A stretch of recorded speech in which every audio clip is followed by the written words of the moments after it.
Breaking: Soldiers capture notorious bandits leader Goma Sumaila.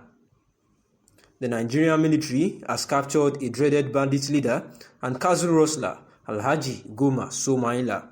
It was gathered that Sumaila was arrested in Kaduna State on a Friday night, and the eyewitness reports indicate that Sumaila is responsible for organizing several thefts of cows and also participated in several kidnaps.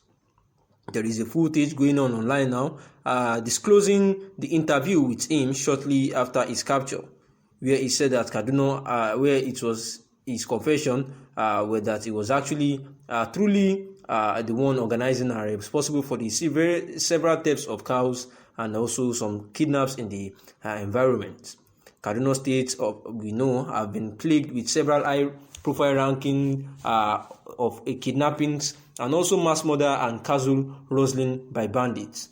And also, that is why a lawmaker of recent has been shouting about how the House of Assembly needs to find more forces to support the security agencies at strategic checkpoints. According to him, the perpetrators of the nefarious activities in Umuneochi now use Lokpanta Cattle Market as their base from where they unleash terror on innocent citizens.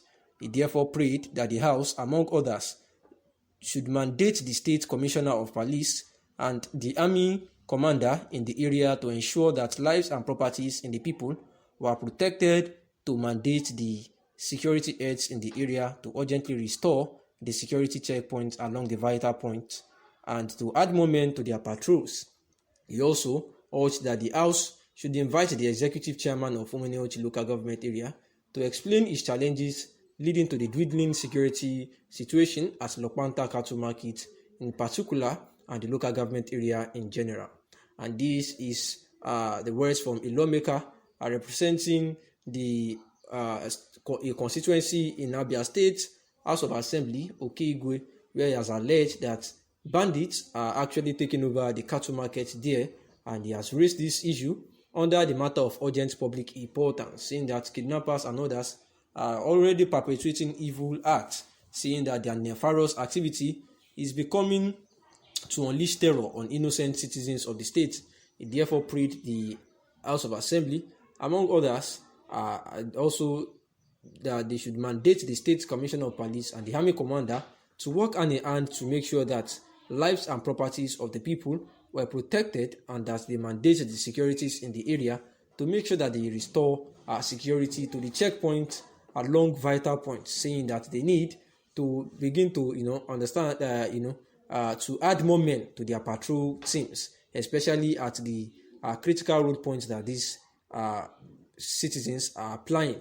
The security situation in large parts of northern Nigeria as well is worsening by day, where the militant group Boko Haram is expanding their operations even beyond the northeast of the country, where armed attacks have skyrocketed in the northwest, and herdsmen from Nigeria's Fulani tribe who have had a long-running battle with farmers in the north central region.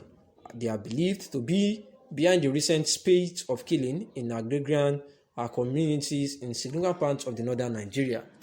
But it is the increase in kidnapping in the northwest and north central regions by criminal gangs, often referred to as bandits, that has created an atmosphere of fear and underscored the high rate of insecurity. Therefore, in the last 6 months, hundreds of students have been kidnapped in at least 5 separate incidents, and in some cases, students have been killed by these same kidnappers, even after being paid a whole ransom of money. Although organized crime has been common over the last decade, there are also a number of reasons why it has been on the increase in recent months. First, as reports in the media suggest, the country's northwest and north central are gradually becoming safe havens for the Boko Haram, which had previously operated solely in the northeast. Even though the Nigerian government maintains that bandits are responsible for the killing and most of the deadly attacks in the northwest and north central, there is also evidence of Boko Haram involvement either directly or as a means of collaboration. For example, about 344 students were kidnapped from an all-boys school in northwestern Katsina State last December, and the state government quickly attributed this incident to bandits. But hours after the attacks occurred, there was an audio message from Boko Haram leader Abubakar Shehu, who claimed responsibility for the kidnapping. Besides the kidnapping that have taken place in the northwest and north central regions in the last 6 months, mostly bear the hallmark of the insurgent group's abductions. Also, in most incidents, the attackers stormed the schools in early morning hours, coerce their victims into their vehicle, and take them to nearby bushes in the exact same way the Boko Haram seized and transported hundreds of students from schools in northeastern Nigeria in previous attacks. The fear of terror group expansion beyond the northeast were also confirmed when the government of Nigeria announced that last week, that some weeks ago, Boko Haram had actually hoisted their flags in Kaure and Shiroro local government areas of the state, saying that I am confirming that there are Boko Haram elements here in Niger State, here in Kaure. I am confirming that they have hoisted their flags here. Abubakar Sani Bello, the governor of Niger State, was once quoted. He said their wives, referring to women married to the men in the affected communities, have been seized from them and forcefully attached to Boko Haram members. I just add that they have placed their flags at Kauri, meaning that they have taken over the territory. And while a significant extent of the insecurity in northern Nigeria can be pinned on Boko Haram's expansion in the region, there are also disputes over land that has been pitched herdsmen against farmers in part of northwest and north central regions as well. They say that these have actually contributed significantly to the instability of Africa's most populated nations.